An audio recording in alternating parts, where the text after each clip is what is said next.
नैब के कवानीन में बड़ी तब्दीलियां होने जा रही हैं। ऐसी तब्दीलियां जिसके बाद चेयरमैन नैब के अख्तियारात में कमी आ जाएगी। हुकूमत की तजवीज़ है कि प्ली बार्गेन की दरख्वास्त की मंजूरी का इख्तियार वजीर आजम की बनाई गई कमेटी को मिल जाएगा। इससे पहले यह इख्तियार चेयरमैन नैब के पास था।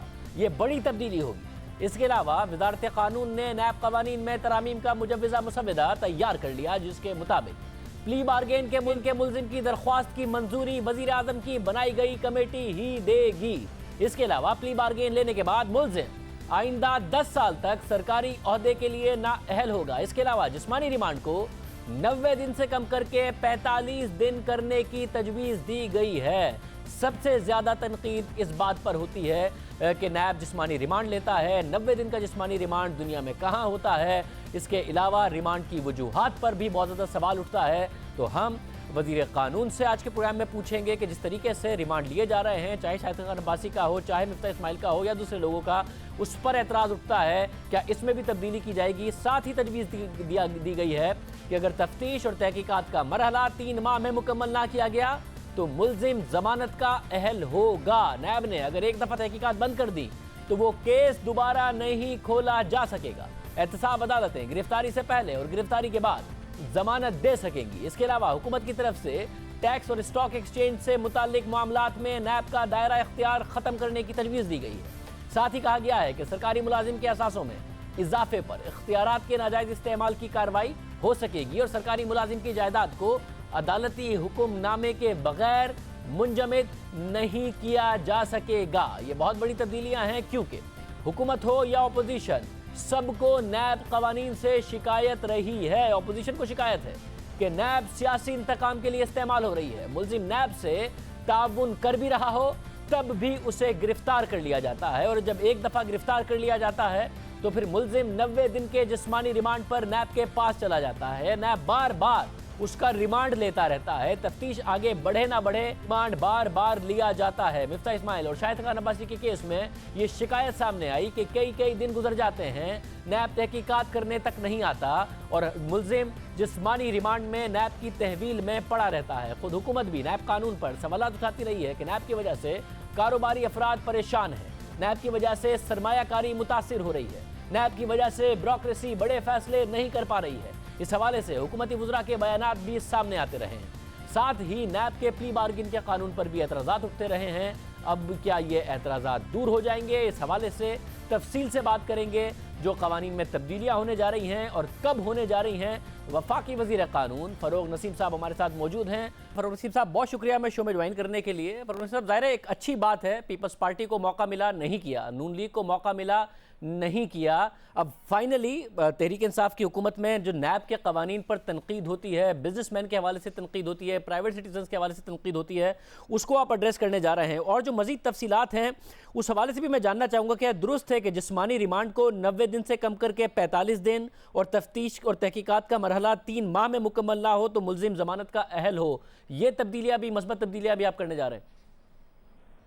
जी, प्रपोजल्स यही हैं। और मैं आपको थोड़ा सा याद दिलाऊं, हमारी जो इंगेजमेंट थी अपोजिशन के साथ, जिसमें हमारे पीपल्स पार्टी के भाई भी थे, PMLN वाले भी हमारे भाई थे सारे, बहुत सी चीज़ें हमारी उनकी ओवरलैपिंग थी। और उनकी भी मैं तारीफ़ करता हूं कि उनकी कोई अपनी लीडरशिप स्पेसिफिक इस तरह चीज़ें नहीं थी, बल्कि जनरली लोगों के लिए थी। और हमारे भी जनरली लोगों को कैसे ईज़ करना है, पाकिस्तान में मईशत का पहिया कैसे चले, पाकिस्तान में ब्यूरोक्रेसी ना हक जो है वो तंग ना हो, ये 3-4 चीज़ें बड़ी इंपॉर्टेंट है। और सब, और ये प्ली बार्गेन के मुल्जिम की दरख्वास्त की मंजूरी वज़ीर आज़म की बनाई गई कमेटी ही देगी, क्योंकि प्ली बार्गेन पे बड़ी तनकीद होती है। तो ये भी आप तरमीम करने जा रहे हैं कि अकेले चेयरमैन नैब का इख्तियार नहीं होगा? ये वो इसमें देखें, शुरू में तो ये प्रपोज़ल था कि इसमें लॉ मिनिस्टर बैठे और चेयरमैन नैब बैठे, और तो मैंने फिर कहा कि देखिए वो लॉ मिनिस्टर का तो मतलब फेडरल गवर्नमेंट है, तो एक न्यूट्रल तरह की ब्यूरोक्रेसी की कमेटी होनी चाहिए। और अब जो लाउड थिंकिंग चल रही है वो ये चल रही है कि शायद लॉ सेक्रेटरी हों, चेयरमैन नैब हों, प्रोसिक्यूटर जनरल हों, इस तरह की ब्यूरोक्रेसी को इसमें डालें, बजाय इसके कि इसमें कोई मिनिस्टर हो। और साहब साथ में बताइएगा कि अब ज़ाहिर है जहां आप ये कह रहे हैं कि ब्रोक्रेसी किसी भी तरीके से मुतासिर ना हो, साथ में टैक्स, स्टॉक एक्सचेंज, आईपीओज, यानी कि फिर जो बिज़नेस कम्युनिटी है वो भी, उसको भी अब टच नहीं कर सकेगा नैब। उसके भी जो अगर दूसरे इदारे हैं, एफबीआर है, टैक्स के मामलात हैं, वो देखा करेंगे। बिज़नेस कम्युनिटी इस वक्त इत्मीनान कर सकती है इस हवाले से। देखें, ये भी बड़ा लाउड डिस्कशन चल रहा है और हमने पब्लिक डोमेन में ये चीज़ डाल दी है। बिहाइंड द डोर्स हम ये नहीं कर रहे। और मैंने तो आपके एक साथी एंकर हैं किसी और चैनल ने, 2 एंकर्स हैं, उनको तो मैंने बड़ा खुली एक दावत दी है कि पाकिस्तान के तमाम एंकर्स, जर्नलिस्ट्स, वो लॉ मिनिस्ट्री को एज सून एज़ पॉसिबल अपने प्रपोजल्स दें। हमारे प्रपोजल्स पब्लिक डोमेन में हैं, उनसे एग्री करें, डिसएग्री करें, हमारी रहनुमाई करें, हमें बताएं क्या करना है। मतलब ये अच्छी बात है। बस साथ में ज़ाहिर है जब आप कहते हैं कि बिज़नेस कम्युनिटी के हवाले से वो नैब जब मुख्तलिफ़ कार्रवाइयाँ करता है, बिज़नेस सेंटीमेंट ख़राब होता है, ब्यूरोक्रेसी के हवाले से भी एक मसला ये भी है कि कुछ लोग जिन्होंने हुकूमत के कहने पर, हुकूमत की दरख्वास्त पर मुख्तलिफ बोर्ड्स में आए, उनके ख़िलाफ़ रेफरेंसेस खुल गए। साथ में कुछ लोग जो हुकूमत की दरख्वास्त पर, तहरीक इंसाफ तो कहती है कि जी पाकिस्तानी आएँ प्राइवेट सेक्टर से और हुकूमती इदारों में काम करें, वो बड़ी मुसीबत में फंस गए, जिसमें इमरान उल हक साहब भी शामिल हैं। नैब की हिरासत में, ना कोई रेफरेंस, ना कोई चार्जशीट, ना कोई ज़ाती करप्शन का इल्ज़ाम, मगर क्योंकि उन्होंने LNG पे काम किया था। तो उनको कैसे प्रोटेक्ट किया जाए जो काम तो हुकूमत के प्रोजेक्ट्स पे करते हैं मगर हुकूमत के कहने पर करते हैं और फिर वो भुगत रहे हैं? मैं देखें किसी पर्सन स्पेसिफिक की बात नहीं कर सकता यहाँ पे, लेकिन जनरली स्पीकिंग इस तरह की बात है। यहाँ पे प्रपोज़ल ये है हमारा कि अगर तो कोई मेलाफाइड्स नहीं है, बदनीयती नहीं है, किसी ने कोई ऐसे किसी की रिश्वत पकड़ी जाए या किसी के एसेट्स इस तरह पकड़े जाए जो कि बियॉन्ड मींस हो, तो सिर्फ अगर कोई प्रोसीजरल लैप्स है तो उस प्रोसीजरल लैप्स पे नैब की प्रोसीडिंग्स या इंक्वायरी नहीं होनी चाहिए। लेकिन अगर इससे बियॉन्ड कोई चीज़ है, ये बड़ी एक थिन लाइन है, इससे बियॉन्ड कोई चीज़ है तो फिर बात दूसरी। सब तो खबरें तो ये चल रही थी कि आप बाकायदा तौर पर ऑर्डिनेंस अब लाने वाले हैं ताकि फौरी तौर पर मईशत का पहिया भी चले, ब्यूरोक्रेसी में भी कॉन्फिडेंस आए, क्योंकि तकरीबन बहुत सारे मिनिस्टर्स हैं जो हमारे प्रोग्राम में भी और वैसे प्रेस कॉन्फ्रेंस में कह चुके हैं कि ब्यूरोक्रेसी काम नहीं करी नैब की वजह से। तो ये तेज़ी से कैसे होगा काम? देखिए, मेरे जो भाई हैं PMLN में और पीपल्स पार्टी में, क्योंकि उनसे हमारी एक कमेटी थी, तो जब ये हमारा मुसव्वदा जो कि काफ़ी तैयार हो गया है, हम अपने कैबिनेट मेंबर्स से भी और अपनी पार्टी और एलाइज से भी डिस्कशन में हैं, तो एक फ़ाइनल जो 3-4 दिन में, 3 दिन में अगर ये कोई प्रपोज़ल हमारा तैयार होता है तो हम सबसे पहले एंगेज करेंगे अपोजिशन के उसी कमेटी के साथ जिनमें बड़े ज़बरदस्त वकला भी हैं, और उनसे हम कहेंगे देखिए मोर और लेस काफ़ी ओवरलैप है आपके ड्राफ्ट में और हमारे थिंकिंग में और ड्राफ्ट में, तो इसको फिर लेजिस्लेशन कर लेते हैं। लेकिन अगर अपोजिशन का वही स्टैंड है कि जी हुकूमत का कोई भी बिल हमने पास होने नहीं देना, चाहे वो कितना भी पीपल फ्रेंडली हो, तो बात दूसरी है, फिर ऑर्डिनेंस आएगा इंशाल्लाह। मतलब और क्योंकि इसमें नज़र आ रहा है कि बिज़नेस कम्युनिटी से लेकर ब्यूरोक्रेसी के हवाले से काफ़ी मस्बत चीज़ें हैं, तो इस बात का इदराक करते हुए कि इसकी फौरी ज़रूरत है, आप लोग इसको तेज़ी से ही करेंगे कि जी अपोजिशन से करें और नहीं होता तो बस ऑर्डिनेंस आए ताकि फौरी तौर पर कॉन्फिडेंस बहाल हो? ऐसे ही बिल्कुल। मतलब और जो अपोजिशन का ज़ाहिर एतराज़ है कि NAB as a tool of political victimisation इस्तेमाल होता है, जिसकी वजह से वो कुछ मज़ीद तरामीम चाहते हैं। आप कुछ ग्राउंड कुछ उनकी बातें मानेंगे? इस वक्त आप क्या सोच रहे हैं इस हवाले से? देखिए, मेरी लाउड थिंकिंग ये है कि हमें किसी भी तरह अगर ब्रूट करप्शन है, प्योर करप्शन है, तो हमें किसी किस्म की लैक्सिटी नहीं दिखानी, चाहे उसका कोई भी पॉलिटिकल कॉन्सिक्वेंस हो, क्योंकि इमरान खान और एलाइज जो हैं उनका जो मेन नारा है जो हुकूमत में आए हैं वो यही है कि हमें करप्शन के ख़िलाफ़ एक जंग करनी है पाकिस्तान के लिए, और एक ये फ़ैसला कुन जंग होनी है। लेकिन अगर उसके अलावा चीज़ें हैं, कोई भी अपोजिशन कोई जायज़ चीज़ मांगती है, इसमें तो ज़्यादातर इस ड्राफ्ट में वो चीज़ें हैं जो कि अपोजिशन की भी ओवरलैपिंग डिमांड है। तो लेकिन अगर अपोजिशन कुछ ऐसी चीज़ें मांगती है जो कि हम नहीं दे सकते, तो वो नहीं दे सकते, क्या करें?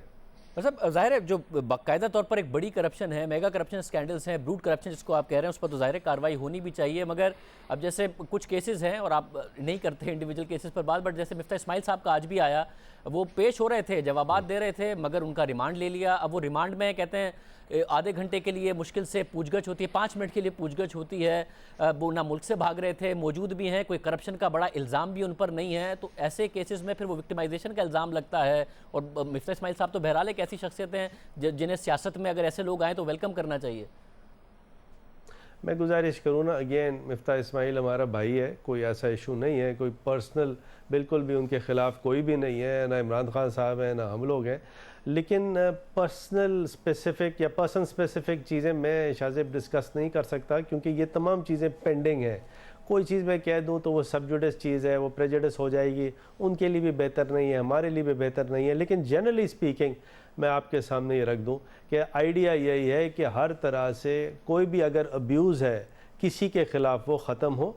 लेकिन इसका ये मतलब हरगिज़ नहीं है कि नैब टूथलेस हो जाएगी और जो मेगा करप्शन केसेस हैं वो छोड़ दिए जाएंगे, ऐसा नहीं होने लगा।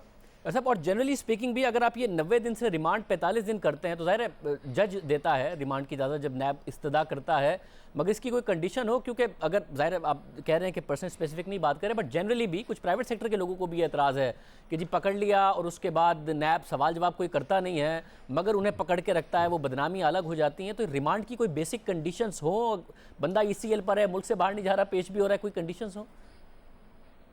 देखिए, रिमांड की जो जनरल कंडीशंस हैं सिविल क्रिमिनल प्रोसीजर कोड में, वो म्यूटेटिस म्यूटेंडिस तो अप्लाई करती हैं। लेकिन मैं अगेन खुल के सबको ऑफ़र दे रहा हूँ, चाहे वो बिज़नेस कम्युनिटी हो, आप जैसे सफ़े ओवल के एंकर्स हों, कोई और आदमी हो, शख्स हो, हमें लिख के दे, बताए। इसीलिए देखिए कैबिनेट में भी जब डिस्कशन हुआ तो मैंने यही कहा कि देखिए लिख के दें, ओरल बात करेंगे रह जाएगी, मैं इतना इंटेलिजेंट नहीं हूँ, समझूँ नहीं, कुछ और कर दूँ, लिख के दें, उसको असेस करें और फिर हम कर देंगे जो चीज़ जायज़ होगी। मतलब मैं तो सवालों की सूरत में आपसे पूछ ही रहा हूँ कि ये जो हो रहा है, जिसमें लोगों की जनरल कंप्लेंट है, और ज़हीन तो आप बहुत हैं, इसमें तो किसी को शक है नहीं, तो उसमें फिर उसको आप देख रहे हैं कि जी रिमांड की भी ऐसी हो कि लोगों को ये मिसयूज़ ना हो रहा हो रिमांड? ऐसे ही है शाज़ेब, बिल्कुल मैं आपको बताऊँ कि ना सिर्फ ये, बल्कि अगर रिमांड की भी कोई चीज़ है वो भी बिल्कुल देखी जा रही है।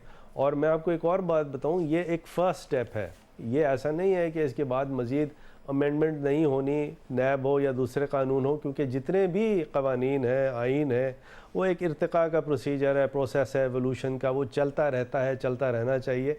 और बिल्कुल हर चीज़ देख रहे हैं। और जो अच्छी बात है, बहुत सी इसमें ऐसी चीज़ें हैं जो कि चेयरमैन नैब से मेरा डिस्कशन, प्रोसिक्यूटर जनरल नैब से डिस्कशन हो चुका है, वो भी बड़े पॉजिटिव है इन तमाम चीज़ों के बारे में। सब यानी कि अब ये एक्सपेक्ट किया जा सकता है कि आपको लगता है कि इन तब्दीलियों के बाद ब्यूरोक्रेसी काम करना शुरू करेगी, प्राइवेट सेक्टर का भी एक कॉन्फिडेंस आएगा, वो प्राइवेट सेक्टर भी जो हुकूमत के साथ काम करता है या फिर हुकूमत के अंदर प्राइवेट सेक्टर के लोग आना चाहते हैं, उनको ये मैसेज आपको लगता है कि क्लियरली जाएगा इन अमेंडमेंट्स के बाद कि उन्हें नैब जो हैरेसमेंट का इल्ज़ाम लगता है वो नहीं होगा? बिल्कुल नहीं होगा, बल्कि मेरे जहन में तो लाउडली एक चीज़ और भी है कि चेयरमैन नैब की सरबराही में हम उनके अलावा नहीं करेंगे, एक और नैब में ही सेल हो जिसमें अगर कहीं कोई अब्यूज़ हो रहा है नीचे की लेवल पे नैब की, तो वो डायरेक्ट कंप्लेंट चेयरमैन नैब के पास जाएं और चेयरमैन नैब साहब जो हैं फेयर आदमी हैं, उसको देखें और उसका अजाला करें। सब और बिल्कुल आखिर में मैं दोबारा जानना चाह रहा हूँ, क्योंकि प्ली बार्गेन पर बहुत ज़्यादा तनकीद होती है, एक के इख्तियार हो, फिर किस तरीके से प्ली बार्गेन का कानून इस्तेमाल होता है, उसमें ये कमेटी के हवाले से अब ये फैसला हो रहा है कि कमेटी देखा करेगी, ना कि चेयरमैन नैब अकेले इसको का फैसला कर रहे होंगे। लाउड थिंकिंग तो अभी यही है। बहुत शुक्रिया वज़ीर क़ानून फ़रोग़ नसीम साहब हमारे साथ मौजूद थे। तब्दीलियाँ नैब के कानून में आने जा रही हैं, अपोजिशन से रब्ता किया जाएगा, और अगर फिर कंसेंसस नहीं होता तो इकॉनमी में, क्योंकि प्राइवेट सेक्टर का और ब्यूरोक्रेसी का कॉन्फिडेंस इस वक्त बहुत ज़्यादा बुरी तरह मुतासिर हुआ है, वो काम नहीं कर रहा है, तो फिर ऑर्डिनेंस के ज़रिए इसको लाया जाएगा। अब देखते हैं कि अपोजिशन और हुकूमत किस हद तक कंसेंसस पर पहुंचते हैं, हुकूमत कितनी बातें मानती है उनके, क्योंकि अपोजिशन की भी बहुत ज़्यादा एतराज़ात नैब के हवाले से हैं। मगर इस बात को कन्फर्म किया जा रहा है कि रिमांड का अरसा कम किया जाए, साथ ही प्ली बार्गेन जिस पर बहुत ज़्यादा तनकीद होती है उसका इख्तियार वज़ीर आज़म की बनाई गई कमेटी को दिया जाए। ये लाउड थिंकिंग हो रही है। इसके अलावा मशवरों को वेलकम कर रहे हैं फ़रोग नसीम साहब। देखते हैं अब अपोजिशन के जो मशवरे होंगे उसके हवाले से क्या होता है। तफ्तीश और तहकीकात का मरहला 3 माह में मुकम्मल ना किया गया तो मुलजिम ज़मानत का अहल हो। बहुत सारी बातें हैं। रिमांड को मिसयूज़ ना किया जाए, उस हवाले से भी हमने कुछ सवालात किए। वो कह रहे हैं कि कोशिश पूरी की जाएगी कि जो हैरेसमेंट के और मिसयूज़ के इल्ज़ाम लगते हैं वो ना हों। जो बड़े केसेस हैं, जो ब्रूट करप्शन है, उन्हीं पर नैब फोकस करे और टूथलेस नहीं किया जाएगा। मगर जिस तरीके से अब इल्ज़ाम लगता है कि नैब मुख्तलिफ केसेस में जो टैक्स के मामलात भी हों, प्राइवेट सेक्टर के मामलात भी हों और हैरेसमेंट का जो इल्ज़ाम लगता है, इसको दूर करने की भरपूर कोशिश की जाएगी। प्रोग्राम में एक ब्रेक शामिल करते हैं। नैब ही के हवाले से मिफ्ता इस्माइल का केस, आज फिर रिमांड की दरख्वास्त, मगर जो रिमांड की वजह थी वो बड़ी अजीब थी, जिस पर सवाल भी उठा।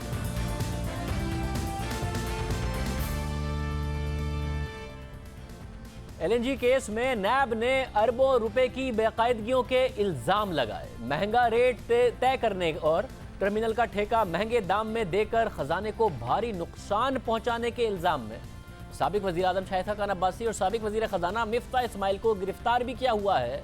उनसे तफ्तीश के लिए रिमांड पर रिमांड लिया जा रहा है, लेकिन मुल्जिमान का दावा है कि उनसे तहकीकात नहीं की जा रही हैं। आज भी LNG केस में नून लीग के रहनुमा और साबिक वज़ीर ख़जाना मिफ्ता इस्माइल के जिस्मानी रिमांड में फिर तौसीह कर दी गई है। लेकिन इसके साथ ही एहतसाब अदालत के जज ने रिमांड के लिए नैब प्रोसिक्यूटर की तरफ से दिए गए दलाइल पर बरहमी का इजहार किया, जिस पर नैब प्रोसिक्यूटर ने अदालत को यकीन दहानी कराई है कि इसके बाद मजीद जिस्मानी रिमांड नहीं मांगा जाएगा। आज इस्लामाबाद की एहतसाब अदालत में मिफ्ता इस्माइल को उनका दूसरा जिस्मानी रिमांड मुकम्मल होने पर पेश किया गया। इस मौके पर नैब प्रोसिक्यूटर ने ड्यूटी जज राजा जवाद अब्बास से मिफ्ता इस्माइल का मजीद 14 दिन का जिस्मानी रिमांड देने की इस्तदा की और मौका इख्तियार किया कि मजीद कुछ मुल्जिमान को गिरफ्तार करना है, फिर उनका रिमांड लेना है और उन दीगर मुल्जिमान के बयान से मिफ्ता इस्माइल को कन्फ्रंट कराना पड़ सकता है। यानी नैब प्रोसिक्यूटर ने मजीद रिमांड की वजह यह बताई कि हमें रिमांड चाहिए क्योंकि अभी मजीद मुल्जिमान को गिरफ्तार करना है, फिर उनका रिमांड लेना है, फिर उनके जो जवाबात होंगे उनसे मिफ्ता इस्माइल को कन्फ्रंट करना है। तो जो पहले से गिरफ्तार मिफ्ता इस्माइल हैं उन्हें उस वक्त तक के लिए हमें जिस्मानी रिमांड पर वापस दिया जाए।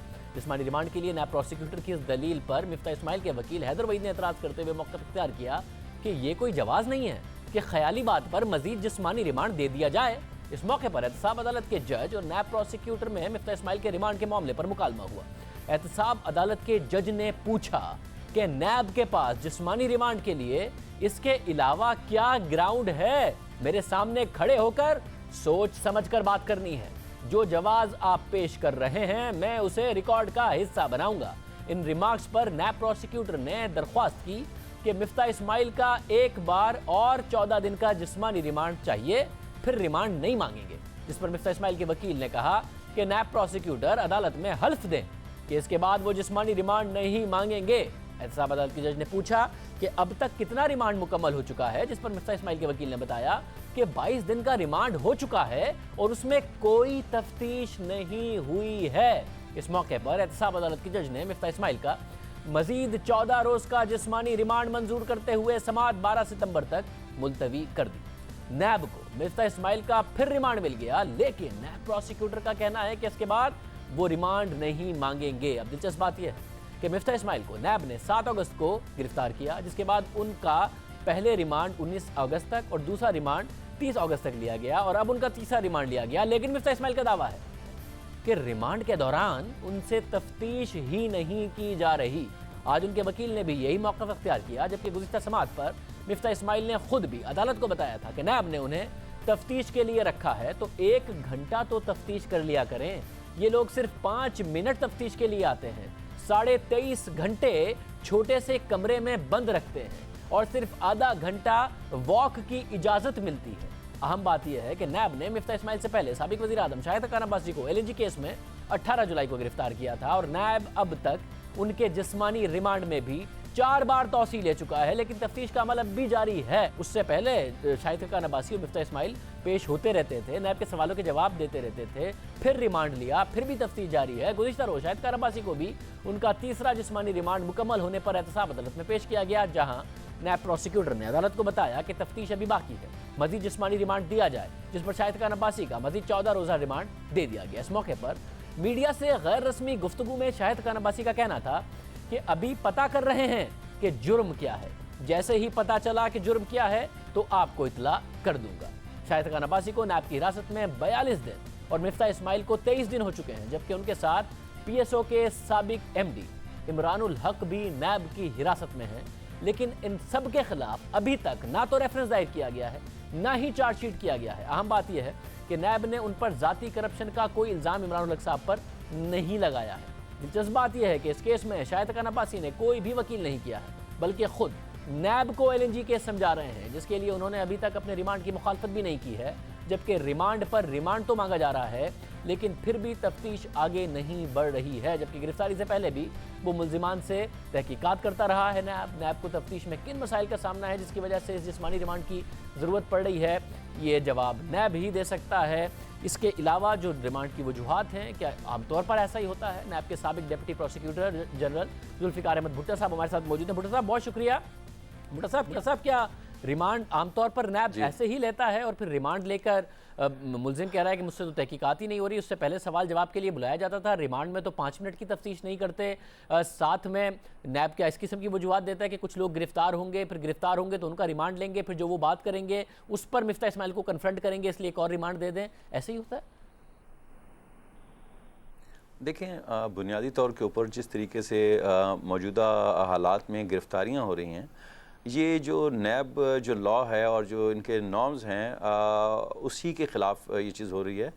आप ये देखें कि जो सेक्शन जो इसका आर्टिकल 24 है नैब ऑर्डिनेंस का, उसको अगर आप पढ़ें, ख़ास तौर पे C जो है 24C, तो उससे ये बात बड़ी वाज़ेह हो जाती है कि ये ज़रूरी नहीं कि ड्यूरिंग इन्वेस्टिगेशन और इंक्वायरी किसी शख्स को गिरफ़्तार किया जा सके, क्योंकि उसमें ये लिखा हुआ है कि अगर चेयरमैन नैब चाहें तो during pendency of case reference जो है, इवन अगर वो कोर्ट के आगे भी प्लेस हुआ हो, तो उस दौरान में भी वारंट ऑफ अरेस्ट इशू कर सकते हैं। मीनिंग देयर बाय कि लाजमी ये मैंडेटरी नहीं है कि नैब ऑर्डिनेंस के तहत जिस शख्स के ख़िलाफ़ कोई इंक्वायरी या इन्वेस्टिगेशन हो उसको लाजमी तौर पर गिरफ़्तार किया जा सके। और नॉर्मली जो प्रोसीजर इसमें अडॉप्ट किया जाता है वो ये है कि जब किसी मुल्ज़िम को तलब किया जाए और वो कॉपरेट कर रहा हो इन्वेस्टिगेशन में, तो नॉर्मल हालात में उसको गिरफ़्तार नहीं किया जाता।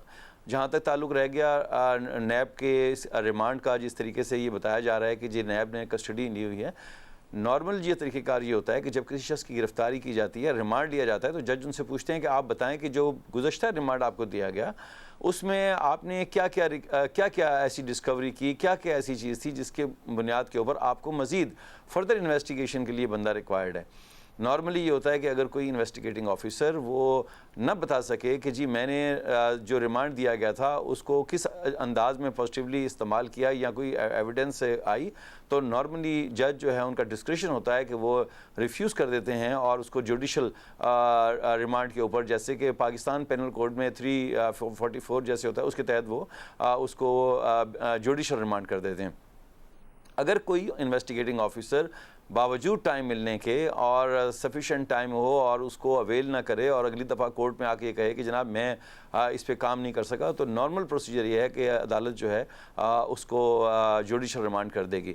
जहाँ तक ताल्लुक़ रह गया किसी प्रोसिक्यूटर का ये अंडरटेक करना कि जनाब मैं अगली डेट के ऊपर मैं रिमांड नहीं मांगूंगा, ये टोटल इलीगल स्टेटमेंट है। अगर किसी कोर्ट के आगे दी जाए, फ़र्ज़ करें कि उस दौरान में इस दौरान में जो उसको रिमांड दिया गया है कोई ऐसी डिस्कवरी करता है जिसके लिए फ़र्दर रिमांड की ज़रूरत पड़ती है, तो ऐसी सूरत में लाजमी तौर के ऊपर अगर कोई ऐसी एविडेंस या ऐसी कोई ट्रेसेस जो हैं अदालत को बताए जाएंगे, तो कोर्ट उसमें फ़र्दर रिमांड को एक्सटेंड कर सकती है। लिहाजा किसी प्रोसिक्यूटर की तरफ से कोर्ट से ये वादा करना कि जी हम आइंदा रिमांड नहीं लेंगे, ये बुनियादी तौर पर ये एक इलीगल स्टेटमेंट है कोर्ट के सामने। और आपको लिए खुद भी हैरान कुन है ये बात कि ये कहना, मिफ्ताह इस्माइल साहब कह रहे हैं कि जी मुझसे तो 5 मिनट सवाल करते हैं, शाहिद खान अब्बासी साहब कह रहे हैं कि इनको केस नहीं समझ में आ रहा, उसके बावजूद वो कह रहे हैं कि आइंदा जो गिरफ्तारियाँ होंगी उसके रिमांड के बाद कन्फ्रंट करना है, उसके बावजूद रिमांड मिलता जाना, ये हैरान कुन है आपकी अपनी नज़र में भी? जी बिल्कुल ऐसी बात है। एक क्योंकि नैब का जो बुनियादी कानून है उसमें अगर जो सेक्शन जो 24 है इसका, और उसमें ख़ास तौर पे जो C उसका जो सब उसको अगर आप पढ़ें तो उससे ये बात वाज़ेह हो जाती है कि नैब के अंदर किसी शख्स के ख़िलाफ़ अगर इंक्वायरी और इन्वेस्टिगेशन पेंडिंग हो, ये ज़रूरी नहीं है जिस तरह के बाकी केसेस में। Even supreme court of Pakistan ने अभी जो रिसेंट जजमेंट भी आए हैं चीफ जस्टिस साहब के, उसमें भी इवन अगर किसी शख्स के खिलाफ नैब के अलावा भी किसी केस में FIR हो, तो जब तक उसके खिलाफ प्रिमा फेशी एविडेंस सामने ना आ जाए उसको गिरफ्तार नहीं किया जा सकता।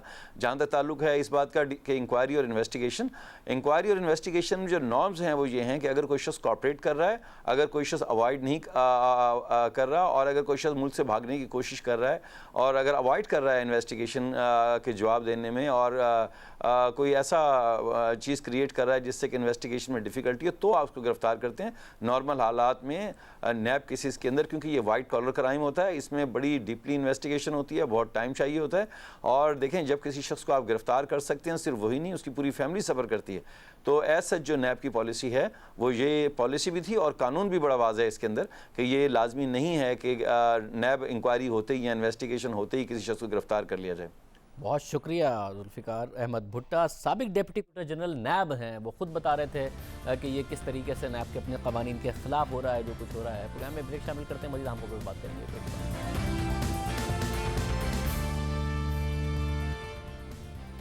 कश्मीर पर आयद पाबंदियां और उसके नताइज को लेकर पाकिस्तान मुसलसल अपने तहफ़्फ़ुज़ात का इजहार कर रहा है।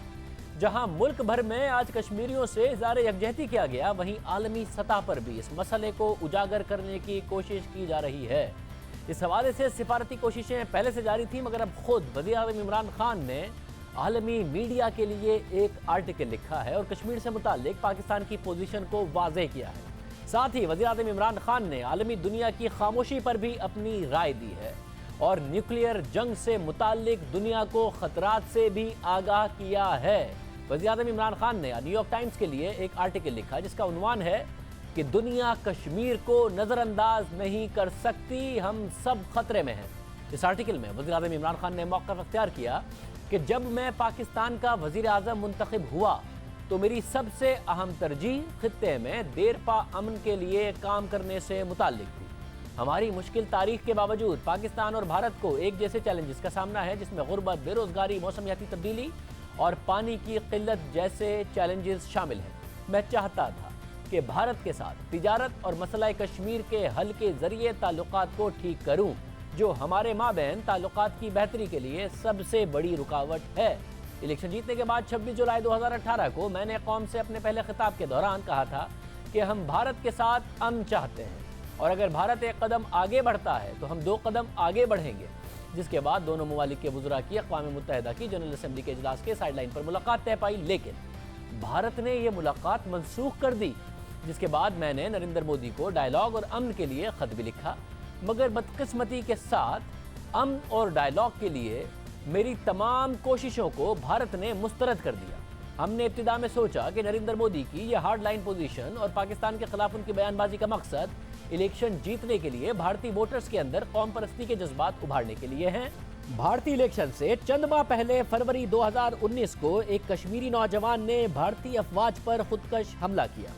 भारतीय हुकूमत ने फौरी तौर पर इल्जाम पाकिस्तान पर लगा दिया। हमने सबूत मांगे, लेकिन मोदी ने भारतीय एयरफोर्स को पाकिस्तान भेज दिया। हमारी एयरफोर्स ने एक भारतीय जहाज को मार गिराया और एक पायलट को कब्जे में ले लिया। हमने ये सिग्नल दिया कि हम अपना दिफा कर सकते हैं, लेकिन किसी ऐसे टारगेट पर हमला नहीं करेंगे जिससे जानों का ज़िया हो। इस दौरान मैंने ये जाहिर करने के लिए एक फ़ैसला किया कि हम दो न्यूक्लियर ममालिक के दरमियान तनाज़े को बढ़ावा नहीं देना चाहते। हमने कब्जे में लिए भारतीय पायलट को बिना किसी शर्त के वापस कर दिया। भारतीय इलेक्शन के बाद जब मोदी दोबारा मुंतखब हुए तो मैंने उन्हें मुबारकबाद दी और इस उम्मीद का इजहार किया कि हम खित्ते में अमन, तरक्की और खुशहाली के लिए काम कर सकते हैं। जून 2019 को मैंने उन्हें दोबारा अमन के लिए डायलॉग करने पर ख़त लिखा। भारत ने जवाब ना देने का फैसला किया और हमें इस दौरान पता लगा कि जहां मैं अमन के लिए कोशिशें कर रहा था, वहीं भारत पाकिस्तान को FATF में ब्लैकलिस्ट करने के लिए लॉबिंग कर रहा था, जिसकी वजह से हम पर मुआशी पाबंदियां लग सकती थीं और ये चीज़ हमें बैंकरप्सी की तरफ धकेल सकती थी। ये बात बिल्कुल जाहिर है कि मोदी ने खित्ते में अमन के लिए हमारी ख्वाहिश को बहलाने और खुश करने के तौर पर लिया। हम एक नफरत आमेज हुकूमत के खिलाफ नहीं, बल्कि हम नए भारत के खिलाफ हैं, जिस पर हुक्मरानी वो लीडरान और पार्टी कर रहे हैं जो हिंदू बालादस्ती की बुनियाद आरएसएस की पैदावार हैं। भारतीय वजीर आजम और बाज़ हुकूमती वजीर आज भी आरएसएस के रुकन हैं और आरएसएस के बानी मोज़ोलिनी और हिटलर के लिए अपनी पसंदीदगी का इजहार कर चुके हैं। वज़ीर आज़म इमरान खान ने अपने आर्टिकल में मजीद लिखा कि मैंने ये उम्मीद की थी कि जब नरेंद्र मोदी वज़ीर आज़म मुंतखब होंगे तो गुजरात के वज़ीर आला के तौर पर जो तरीक़ाकार उन्होंने अपनाए उन्हें वो ख़त्म कर देंगे। वो तरीक़ाकार जब उनकी निगरानी में मुसलमानों का मुनज़्ज़म कत्ल आम हुआ और इसकी वजह से उन्हें आलमी सतह पर बदनामी का सामना करना पड़ा, जिसके बाद अमेरिका ने मजहबी आज़ादी एक्ट के तहत उन्हें वीज़ा देने से भी इनकार कर दिया था। नरेंद्र मोदी का वज़ीर आज़म के तौर पर पहला दौर मुसलमानों, ईसाइयों और दलितों के गहराव और उनके कत्ल के तौर पर काबिल गौर है। मकबूजा कश्मीर में हमने मुनहरिफ कश्मीरियों पर रियासती तशद्दुद में इजाफा देखा। पैलेट फायरिंग की बंदूकें मुतारिफ करवाई गई जिनका निशाना कश्मीरी मुजाहिरीन की आंखें थी, जिनसे सैकड़ों लोग अंधे हुए। 5 अगस्त को भारत ने कश्मीर की खुसूसी हैसियत को आर्टिकल 370 और 35A के खात्मे के जरिए ढटाई से बदल दिया। ये इकदाम खुद भारतीय आइन के मुताबिक गैर कानूनी है, लेकिन इससे ज़्यादा अहम बात यह है कि ये इकदाम कश्मीर पर अक़वाम मुत्तहिदा की करारदादों और पाकिस्तान और भारत के दरमियान होने वाले शिमला मुआहदे की खिलाफ वर्जी है। वज़ीर आज़म इमरान खान ने मजीद लिखा कि नरेंद्र मोदी के नए भारत ने यह खिलाफ वर्जी कश्मीर पर कर्फ्यू लगा कर की, वहाँ की आबादी को घरों में कैद किया, उनके फ़ोन्स, इंटरनेट और टीवी कनेक्शन मुअत्तल कर दिए, उन्हें दुनिया और अपने प्यारों की खबर से महरूम कर दिया। कश्मीर के मुहासरे के बाद हज़ारों कश्मीरियों को गिरफ्तार किया गया, भारतीय जेलों में डाला गया। ये खौफनाक है कि कश्मीर पर से जब कर्फ्यू हटाया जाएगा तो वहाँ कत्ले आम हो सकता है। वज़ीर आज़म आगे लिखते हैं कि अगर दुनिया कश्मीर पर भारतीय हमले से मुताल्लिक कुछ नहीं करती तो इसके नताइज पूरी दुनिया के लिए होंगे, क्योंकि 2 न्यूक्लियर मुमालिक फौजी मुहाजराई के इतना करीब होंगे जितने पहले कभी नहीं थे। जहाँ खित्ते में न्यूक्लियर जंग का साया मंडला रहा है, वहाँ हम इस बात का एहसास रखते हैं कि किसी एक का फ़ायदा दूसरे के लिए नुकसानदा वाले माइंडसेट से पाकिस्तान और भारत को निकलकर कश्मीर और दीगर अहम स्ट्रेटेजिक मामलात पर डायलॉग का आगाज़ करना होगा। कश्मीर पर डायलॉग के लिए तमाम स्टेक होल्डर्स का शामिल होना ज़रूरी है। डायलॉग और मुज़ाकरात के ज़रिए स्टेक होल्डर्स ऐसे करामद हल की तरफ पहुँच सकते हैं जो दहाइयों पर मुहित कश्मीरियों की तकलीफ को ख़त्म कर सकती है और ख़ित्ते में मुस्तहकम अमन के लिए बढ़ सकती है। ये ज़रूरी है कि आलमी बिरादरी को तिजारत और कारोबार से आगे का सोचना होगा। दूसरी जंग अजीम म्यूनिख मुआहदे के ज़रिए जर्मनी को खुश रखने की वजह से हुई। अब एक बार फिर दुनिया पर एक ऐसा ही ख़तरा मंडला रहा है, लेकिन इस बार यह ख़तरा न्यूक्लियर के साए में है। अब इस आर्टिकल के ज़रिए वज़ीर आज़म ने पाकिस्तान का मौक़िफ़ आलमी बिरादरी के सामने रखा है। आलमी बिरादरी को बताया है कि ख़ित्ता किस हद तक ख़तरात में जा सकता है और इसके दुनिया पर क्या असरात पड़ेंगे। पाक भारत ताल्लुकात में जो इस वक्त कशीदगी है, इस दौरान वज़ीर आज़म का आलमी मीडिया पर आर्टिकल के ज़रिए आलमी बिरादरी को हक़ाइक़ से आगाह करना सिफारती तौर पर एक अहम पेशरफ्त के तौर पर देखा जा सकता है। प्रोग्राम में एक ब्रेक शामिल करते हैं। एक और अहम पेशरफ्त इसी खित्ते में हो रही है जो जिसके असरात पाकिस्तान पर पड़ सकते हैं, उसमें भी तफसील से बात करेंगे। अफगानिस्तान के लिए अमन अमल की कोशिशों के लिए अहम मुलाकातें हो रही हैं। इन मुलाकातों में अहम मामला तय पा रहे हैं और बड़ी पेशरफ्त की तवक्को की जा रही है। उम्मीद की जा रही है कि यह पेशरफ्त अफगानिस्तान में 18 साल से जारी जंग को ख़त्म कर सकती है और इसके असरात सिर्फ अफगानिस्तान पर नहीं बल्कि पूरे खित्ते पर होंगे। और इस हवाले से अफगान तालिबान और अमेरिका के दरमियान कतर में होने वाले मुज़ाकरात का दौर नवे मरहले में दाखिल हो चुका है। खबरें आ रही हैं कि अफगान तालिबान और अमेरिका अमन मुआहदे को हतमी शक्ल देने के बहुत करीब हैं और बहुत जल्द इस अमन मुआहदे का ऐलान भी मुतवक्को है। इन मुज़ाकरात की अहमियत का अंदाज़ा इस बात से लगाया जा सकता है कि गुज़िश्ता रोज़ अमेरिका के नुमाइंदा ख़ुसूसी बराए अफगानिस्तान ज़ल्मे खलीलज़ाद और अफगान तालिबान के सीनियर रहनुमा मुल्ला बरादर भी मुज़ाकरात में मौजूद थे और दोनों रहनुमाओं की मौजूदगी को अहम पेशरफ्त के तौर पर देखा जा रहा था। इस हवाले से आज भी खबरें सामने आ रही हैं, जबकि गुज़िश्ता रोज़ अल जज़ीरा टीवी को दिए गए बयान में कतर में अफगान तालिबान के तर्जुमान सुहेल शाहीन ने कहा था कि अफगान तालिबान और अमेरिका अमन मुआहदे के आखिरी नुक्ते पर पहुंच चुके हैं और इस मुआहदे को हतमी शक्ल दी जा रही है, जिसका मकसद 18 साल से जारी जंग को ख़त्म करना है। अब 98% तक कंसेंसस की अमेरिका और अफगान तालिबान के दरमियान बातें हो रही हैं। सलीम साफ़ी साहब हमारे साथ मौजूद हैं, सीनियर सहाफ़ी, तज्ज़ियाकार, मेज़बान प्रोग्राम जिरगा। साफ़ी साहब बहुत शुक्रिया। साफ़ी साहब, किस हद तक दुरुस्त है कि 98% कंसेंसस तक पहुँच चुके हैं? देखिए, अमेरिका और तालिबान का मुआहदे के करीब पहुंच जाना की ख़बर तो दुरुस्त है, लेकिन उसके नतीजे में ज़रूरी नहीं है कि जंग का भी ख़ात्मा हो। जो तालिबान और अमेरिका का मामला है तो वो आसान भी था और काफ़ी दिन पहले वो बुनियादी नुकात पे मुत्तफ़िक हो गए हैं और अब सिर्फ मॉडलिटीज़ तय हो रही हैं या उन नुकात पे अमल दरामद की जो अमली सूरत होगी उस पे दोनों फरीक डिस्कशन कर रहे हैं।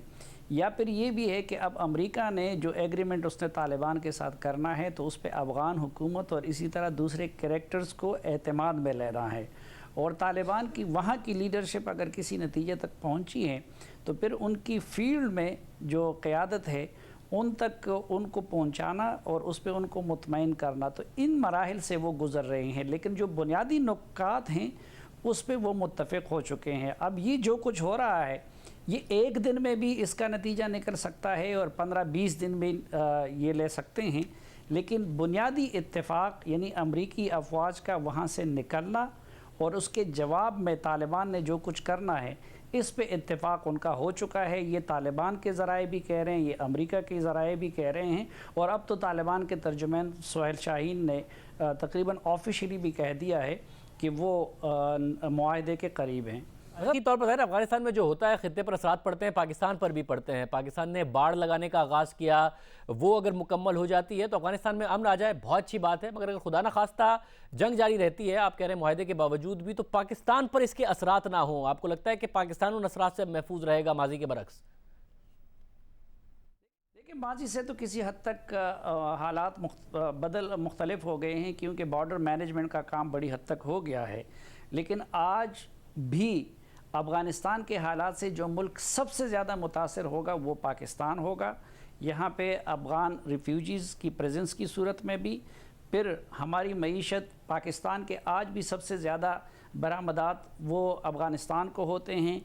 फिर माजी में जिस तरह तालिबान अफ़गान पाकिस्तान को ब्लेम करते रहे तो उसी तरह फिर ये कि अगर अफ़गानिस्तान में खूनरेज़ी होती है या खाना जंगी होती है तो इंडिया जैसे पाकिस्तान दुश्मन क़ुव्वतों को भी वहाँ कुल खेलने और पाकिस्तान के ख़िलाफ़ उस सरज़मीन को इस्तेमाल करने का मौका मिलेगा। तो अगर वहाँ पे स्टेबिलिटी आ जाती है और अगर अमेरिका, चीन, रूस, पाकिस्तान और ईरान वगैरह मिल के इंट्रा अफ़गान मुफाहमत भी करा देते हैं तो उसका सबसे ज़्यादा फ़ायदा भी पाकिस्तान को होगा। लेकिन अगर सोवियत यूनियन की तरह अमेरिका भी निकल जाता है और अपने लिए फेस सेविंग करके बाकी मामला वो अफ़गानों पे छोड़ देता है या रीजनल कंट्रीज़ पे छोड़ देता है, तो मुझे नहीं लगता कि इस वक्त अफ़गान और तालिबान किसी मुफाहमत तक पहुँच जाएंगे। और अगर वो होता है तो सबसे ज़्यादा तो फिर ज़ाहिर बात है कि बॉर्डर मैनेजमेंट के बावजूद सबसे ज़्यादा जो मुल्क मुतासिर होगा वो पाकिस्तान होगा। बहुत शुक्रिया, साहिब साहब हमारे साथ मौजूद थे। आज के प्रोग्राम में इतना ही, आपसे फिर के दिन मुलाकात होगी। अल्लाह हाफ़िज़।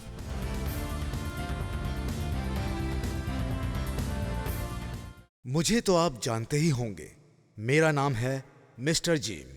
अरे अभी तक आपने मेरा चैनल सब्सक्राइब नहीं किया? अरे भाई फौरन सब्सक्राइब बटन पे क्लिक करके मेरा चैनल सब्सक्राइब करें और हाँ, बेल आइकन पर लाजमी क्लिक करें ताकि आपको मेरी आने वाली तमाम वीडियोस की अपडेट मिलती रहे।